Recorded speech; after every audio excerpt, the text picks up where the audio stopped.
On the last part, Vegeta finds Goku on Yadrat and ends up training together with Goku to learn the Yadrat techniques after hearing of how awesome they were. So Vegeta initially struggles at first. However, the Yadrat soon find that Vegeta is a prodigy, and in just 2 months' time, he manages to learn the instant transmission technique while Goku was still struggling to do so. During this time, Vegeta and Goku actually spar together as well, not willing to let up on their own physical training in order to grow stronger. And during this time, Vegeta also learns to tap into the Super Saiyan transformation. After his spirit was stabilized from the spirit control training on Yadrat, Vegeta could access the Super Saiyan transformation more easily. Meanwhile, Frieza and King Ko arrive on Earth. However, they are subsequently killed by Trunks as usual. However, the encounter with Trunks goes very differently. Trunks immediately notices there was something wrong with what he was seeing here. There was one person missing from the group, and it was Vegeta. Wasn't Vegeta supposed to be on Earth? And then Vegeta surprises everyone by teleporting together with Goku onto Earth, both wearing weird looking outfits. Vegeta explains that he was actually training together with Goku on some alien planet.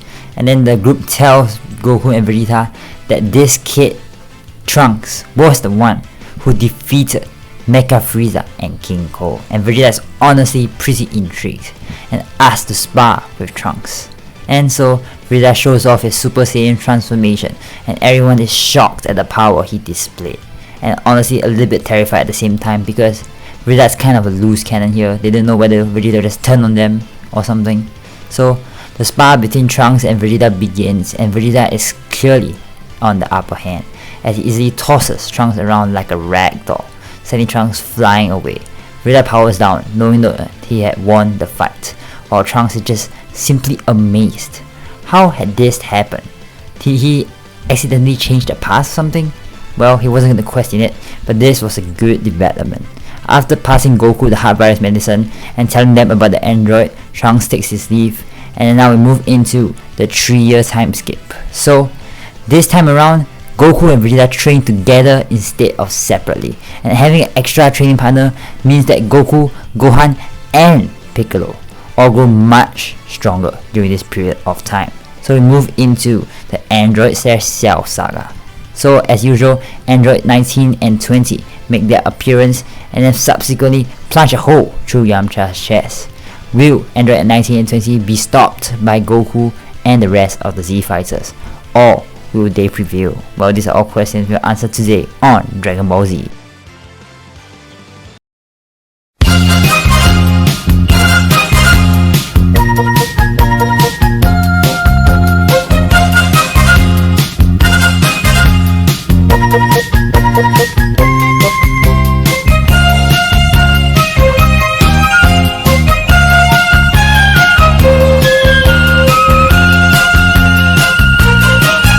So we continue on with Goku facing off against Android 19. And as usual, Goku completely outpowers Android 19, especially in this version of events. Even though the heart virus is right by the horizon, Goku still manages to defeat Android 19 in time. However, right after, he succumbs to the heart virus. And as Gero leaps forward trying to absorb Goku's energy, Vegeta steps in, knocking Gero out of the way with a powerful punch. Vegeta was now gonna face off against Android 20, aka Dr. Gero. And Dr. Gero is completely outclassed by Super Saiyan Vegeta. Dr. Gero doesn't know how this is possible. There were 2 Super Saiyans and both of them were much stronger than what his calculations implied. So as usual, Dr. Gero makes his grand escape. Vegeta stands over Goku, telling Goku that he will handle this threat. Meanwhile, Trunks finally arrives in the present timeline, flying over and looking at the android head on the floor. This was not the android he was familiar with. And now Trunks realizes how much of a mistake he made. He somehow changed the timeline so dramatically.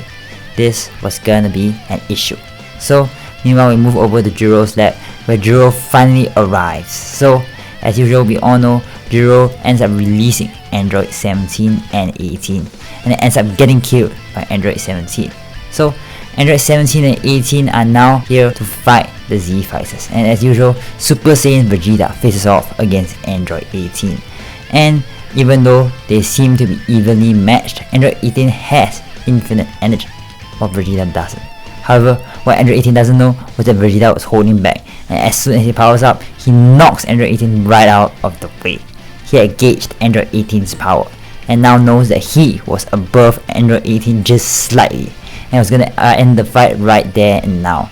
Android 18 was momentarily shocked by Vegeta's sudden increase in power. However, before Vegeta can finish Android 18 off, Android 16 reacts just in time, blocking Vegeta's punch. Seeing how the punch did almost nothing to Android 16, Vegeta was shocked. Who the heck was this Android, and where the heck did he sprout from?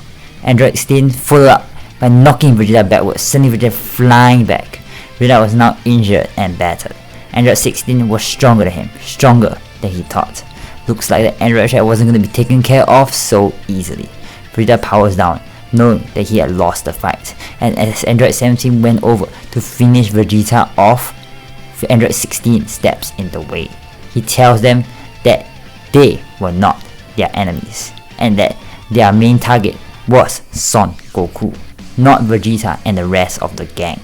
Android 17 knew that Vegeta was a threat and should be eliminated right now, but he couldn't really argue past Android 16 logic, so the androids ended up taking their leave. Meanwhile, Vegeta's pride took a massive hit. He had trained intensely for the past 3 years. All that training, all that hard work, all that effort, and yet he still lost to a measly android. Vegeta flies away in a fit of rage, with Trunks following suit. Witnessing the power of the androids firsthand, Piccolo knew that he had to do something. If the Saiyans couldn't kill the androids, he had to take it into his own hands. So Piccolo ends up fusing up with Kami as usual, forming the Super Namekian Warrior.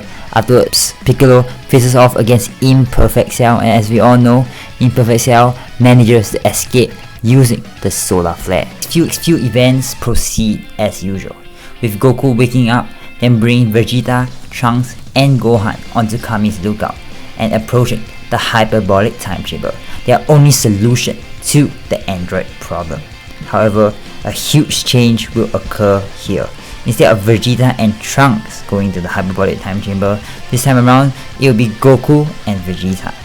Goku and Vegeta were the strongest ones there, and they needed to ascend past Super Saiyan in order to defeat the androids. Furthermore, Vegeta is already kinda used to training with Goku and is actually more open to this concept. After all, he had actually trained with Goku for the past 3 years. So Goku and Vegeta enter the hyperbolic time chamber to start their training in order to ascend past the legendary Super Saiyan. Will they be successful, or will the androids prevail in the end? How about Cell, the unknown variable? Well, these are all questions we will answer in the next part on Dragon Ball Z.